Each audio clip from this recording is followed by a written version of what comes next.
Hello friends, welcome to Nirmala's kitchen. இன்றைக்கி நம்ம கேசரி தாங்க பார்க்க போகிறோம். இது ரவா கேசரி. ரொம்ப அருமையாக இருக்கும். வாயில் வச்ச உடனே கரைஞ்சிடும் இந்த கேசரி. இது எப்படி செய்யுதுன்னு பார்க்கலாம் வாங்க. அதுக்கு முன்னாடி நம்ம சேனல் சப்ஸ்கிரைப் பண்ணிவிட்டு பெல் சிம்பிள் தட்டிடுங்க. வாங்க இப்போ வீடியோக்குள்ளே போகலாம். எப்படி செய்யுதுன்னு பார்க்கலாம். அதுக்கு முன்னாடி ஒரு லைக்ஸ் ஒன்று கொடுத்துட்டு அதுக்கப்புறம் வீடியோ பாருங்கள் ஃப்ரெண்ட்ஸ். முதல்ல நம்ம கடாய் வச்சுக்கலாம். அதில் 1.5 டேபிள் ஸ்பூன் அளவுக்கு நம்ம நெய் சேர்த்துக்கலாம். சேர்த்துட்டு 1 கப் அளவுக்கு நம்ம ரவையை சேர்த்துக்கலாம். இது வறுத்த ரவை தான், ஆனாலும் நம்ம இன்னொரு முறை வறுக்க போகிறோம் இந்த ரவையை. இது நல்லா வறுத்து எடுத்துக்கலாம். நல்லா ஒரு வாசனை வர மாதிரி நம்ம இந்த ரவையை வறுத்து எடுத்துக்கலாம். அந்த மாதிரி வறுக்கும் போது தான் நமக்கு கேசரி ரொம்ப நல்லாவே வரும். இப்போ பாருங்கள், நான் வறுத்துன்னு இருக்கேன். இது மீடியம் ஃப்ளேமில் வச்சு நம்ம வறுத்துக்கலாம். எந்த கப்பில் நம்ம ரவை அழுது எடுத்துக்கணுமோ அதே கப்பில் தான் நம்ம தண்ணி அளக்க போகிறோம். அதுக்கப்புறம் சர்க்கரை அளக்க போகிறோம். இதுக்கு கொஞ்சம் எண்ணெய்னா சரி நெய்யானா சரி கொஞ்சம் மிச்சமாக சேர்க்க போகிறோம் நம்ம. இப்போ பாருங்கள், நான் வரப்பட்டுருச்சு. இது நல்லா வறுத்துட்டோம் நம்ம ரவையை. இதை வறுத்துட்ட பிறகு நம்ம வேறு இதில் கொட்டி வச்சுக்கலாம், தட்டில் கொட்டி வச்சுக்கலாம். இந்த மாதிரி வறுத்து நம்ம செய்யும் போதும் இது நல்லாவே வரும் நமக்கு. அப்படியே வாயில் வச்ச உடனே நமக்கு இந்த கேசரி பாத் இந்த கேசரி ஒரு முறை நீங்கள் ட்ரை பண்ணி பாருங்கள். இதே கடாயில் 1/4 கப்பு அளவுக்கு நான் ரீஃபண்ட் ஆயில் எடுத்திருக்கேன். நீங்கள் எந்த எண்ணெய் வேணுனாலும் எடுத்துக்கலாம். வாசனை இல்லாத எண்ணெய் சேர்த்துக்கலாம். இப்போ இதுக்கு நான் 4 லவங்கம் எடுத்திருக்கேன். இந்த லவங்கம் சேர்த்து செய்யும் போது நமக்கு கேசரி பாத் ரொம்ப நல்லாயிருக்கும். ஸ்மெல்லும் நல்லாயிருக்கும், அதுக்கப்புறம் டேஸ்ட்டும் நல்லாயிருக்கும். இப்போ நான் ஆக்சுவலாக மெஷர்மெண்ட் 1 கப்பு ரவைக்கு 3 கப்பு தண்ணி. ஆனால் நான் இன்றைக்கி 2.5 கப்பு தண்ணி சேர்த்துருக்கேன். அதுக்கப்புறம் கொஞ்சமாக சால்ட்டு சேர்த்துக்கலாம். நம்ம உங்களுக்கு 3 கப்பு தேவைப்பட்டுச்சுன்னா நீங்கள் சேர்த்துக்கலாம் தண்ணியை. அப்போ நமக்கு கேசரி பாத் நல்லா சாஃப்டாகவே கிடைக்கும். இப்போ பாருங்கள், தண்ணி நல்லா கொச்சிடுச்சு. இப்போ நம்ம கொஞ்சம் கொஞ்சமாக நம்ம ரவையை சேர்த்துக்கலாம். சேர்த்துட்டு இதை நல்லா கலரி கொடுக்கலாம். ஏதோ கட்டி இல்லாத மாதிரி நம்ம கலந்து கொடுக்கலாம். இப்போ ஸ்டவ்வை சிம்மில் வச்சிடலாம். ஸ்டவ்வை சிம்மில் வச்சுக்கலாம். நம்ம சிம்மில் வச்சுட்டு இதை நல்லா கலரி கொடுக்கலாம். இது கட்டி ஆகாத மாதிரி நம்ம கலந்து கொடுக்கணும். அதுக்கப்புறம் இது கொஞ்சம் கெட்டியான பிறகு நம்ம சுகர் சேர்த்துக்கலாம் இதில். இப்போ பாருங்கள், இது நல்லா கலந்து கொடுக்கலாம். இது சிம்மில் தான் வச்சு நான் கலந்துன்னு இருக்கேன். அதுக்கப்புறம் ஒரு 5 நிமிஷத்துக்கு நம்ம மூடி போட்டு வைக்கலாம்.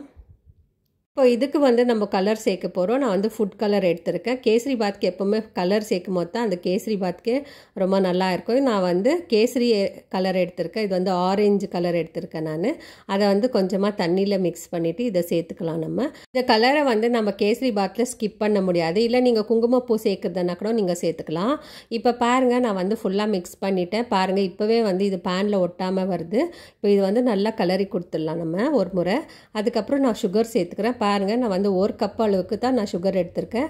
ஆனால் நான் 3/4 கப்பு சேர்க்க போகிறேன். நான் கொஞ்சம் எடுத்துடுறேன் நான். பாருங்கள், 3/4 கப்பு சேர்த்துட்டு நல்லா கேசரி பாத் நல்லா தித்திப்பாக வேணும்னா நீங்கள் 1 கப்பு அளவுக்கு நீங்கள் ஃபுல்லாகவே சேர்த்துக்கலாம். எனக்கு தித்திப்பு கம்மியாக போதுன்றதுனால 3/4 கப்பு அளவுக்கு நான் எடுத்திருக்கேன். இப்போ இது சர்க்கரை சேர்த்துட்டு நம்ம மிக்ஸ் பண்ணி கொடுக்கலாம். இது கொஞ்சமாக தண்ணியாக வரும். இது தண்ணியாகும். இது இப்போ நம்ம கலந்து கொடுத்துட்டே இருக்கும்போது இது கொஞ்சமாக தண்ணியாக வரும். அப்போ நம்ம இன்னும் கொஞ்சம் நேரம் ஒரு 10 நிமிஷத்துக்கு நம்ம இந்த தண்ணி எல்லாம் ட்ரை ஆகிற வரைக்கும் நம்ம சிம்லேயே வச்சு வைக்கலாம். இப்போ பாருங்கள், ஆல்ரெடி இது ஒட்டாமல் வருது. எல்லா பக்கமும் நம்ம நல்லா மிக்ஸ் பண்ணி கொடுத்துட்டு இது ஒரு 10 நிமிஷத்துக்கு மூடி போட்டு சிம்லேயே வச்சிடலாம். இப்போ இதுக்கு நம்ம இது முந்திரி திராட்சை நம்ம வறுத்து எடுத்துக்கலாம். இப்போ பாருங்கள், இப்போ நான் இன்னும் ஒரு டேபிள் ஸ்பூன் அளவுக்கு நான் நெய் சேர்த்துக்கிறேன். கூடவே கொஞ்சமாக நான் எண்ணெய் கூட சேர்த்துக்கிறேன். டோட்டலாக எனக்கு 5 டேபிள் ஸ்பூன் அளவுக்கு எனக்கு எண்ணெயோ நெய்யோ சேர்த்து நான் சேர்த்துருக்கேன். இப்போ பாருங்கள், நான் கொஞ்சமாக முந்திரி எடுத்துருக்கேன். அது நம்ம வறுத்துக்கலாம். அதுக்கப்புறம் உலர்ந்த திராட்சை எடுத்துருக்கேன். அதையும் நம்ம வறுத்துக்கலாம். இது நல்லா வறுத்து ஒரு கலர் மாறின பிறகு நம்ம ஆஃப் பண்ணிடலாம். நம்ம ஃபுல்லாக நெய்யிலே செஞ்சோம்னாக்கா நமக்கு சாப்பிட முடியாது. அதனால நான் நெய் கொஞ்சமாக அதுக்கப்புறம் எண்ணெய் கொஞ்சமாக சேர்த்து செஞ்சுருக்கேன். அப்படி செய்யும் போது நமக்கு இந்த ஹோட்டல்லலாம் டேஸ்ட்டு வருமே, அந்த மாதிரி தான் இதுவும் வரும். ஆனால் நம்ம வீட்டில் ஹோட்டலில் எப்படி செய்கிறோமோ அதே மாதிரி தான் நம்மளும் செஞ்சுருக்கோம் இன்றைக்கி கேசரி பாத்து. இந்த மாதிரி ட்ரை பண்ணி பாருங்கள். யாருக்கெல்லாம் கேசரி பாத் பிடிக்குமோ அவங்கெல்லாம் ட்ரை பண்ணி பாருங்கள். இப்போ 10 நிமிஷம் ஆயிடுச்சு. நான் மூடி ஓப்பன் பண்ணுறேன். பாருங்கள், இது நல்லா வெந்திருக்கு. இப்போ நம்ம வறுத்து வச்சுருக்கிற முந்திரி திராட்சை சேர்த்துக்கலாம்.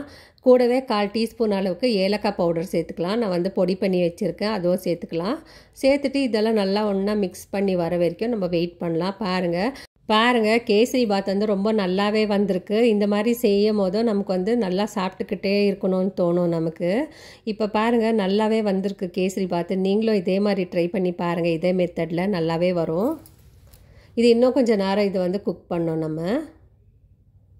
இந்த அளவுக்கு நம்ம நெய்யோ எண்ணெயோ சேர்த்து செய்யும் போது தான் நமக்கு வந்து ரொம்ப நல்லா டேஸ்ட் கிடைக்கும். நமக்கு வந்து ஹோட்டல் டேஸ்ட் கிடைக்கும். கேசரி பாத் செய்யும் போது அப்படியே வாயில் வச்ச உடனே கரைஞ்சிடும். இப்போ பாருங்கள் கையில் வந்து ஒட்டாமல் வருது. இப்போ வந்து ரெடி ஆயிடுச்சு. கேசரி வந்து ரெடி ஆயிடுச்சு. ஸ்டவ் ஆஃப் பண்ணிவிட்டு ஒரு 5 நிமிஷத்துக்கு மூடி போட்டு வச்சிடலாம்.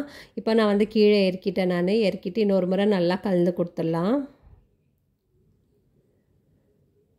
இந்த கேசரி பாத்தை வந்து நீங்கள் இதே மெத்தடில் ட்ரை பண்ணி பாருங்கள் ஃப்ரெண்ட்ஸ்.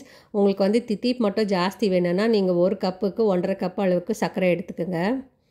இப்போ ஒரு கேசரி பாத் ரெடி ஆகிடுச்சு. நம்ம வந்து வேறு தட்டில் ட்ரான்ஸ்ஃபர் பண்ணிக்கலாம். இப்போ வந்து நம்ம வந்து தட்டில் ட்ரான்ஸ்ஃபர் பண்ணிவிட்டு காமிக்கிற பாருங்கள் எவ்வளோ நல்லா வருது, ஒட்டாமல் வருது கேசரி. இப்போ இந்த கேசரி பாத் வந்து யாருக்கெல்லாம் பிடிக்குமோ அவங்கெல்லாம் செஞ்சு பார்த்துட்டு எனக்கு கமெண்ட் பண்ணுங்க. அதுக்கப்புறமா குழந்தைங்கள்லாம் வீட்டில் இருப்பாங்க, இந்த கேசரி பாத்தை நீங்கள் செஞ்சு கொடுங்க. அதுக்கப்புறம் நம்ம கார்னிஷிங் பண்ணிடலாம். நான் வந்து கேஷ்யூ நட் வச்சு கார்னிஷிங் பண்ணுறேன். அப்புறம் யாரெல்லாம் எனக்கு சப்ஸ்கிரைப் பண்ணிங்களோ அவங்களுக்கெல்லாம் ரொம்ப நன்றி. இதே மாதிரி சேனலுக்கு சப்போர்ட் பண்ணுங்கள் ஃப்ரெண்ட்ஸ். வீடியோவை ஸ்கிப் பண்ணாமல் கடைசி வரைக்கும் பாருங்கள். இந்த கேசரி பாத் வந்து நீங்கள் ட்ரை பண்ணி பாருங்கள். ட்ரை பண்ணி பார்த்துட்டு எனக்கு கமெண்ட் பண்ணுங்கள் ஃப்ரெண்ட்ஸ். இந்த வீடியோ உங்களுக்கு பிடிச்சிருந்தா லைக் பண்ணுங்கள், ஷேர் பண்ணுங்கள், சப்ஸ்கிரைப் பண்ணுங்கள். தேங்க்யூ, பாய்.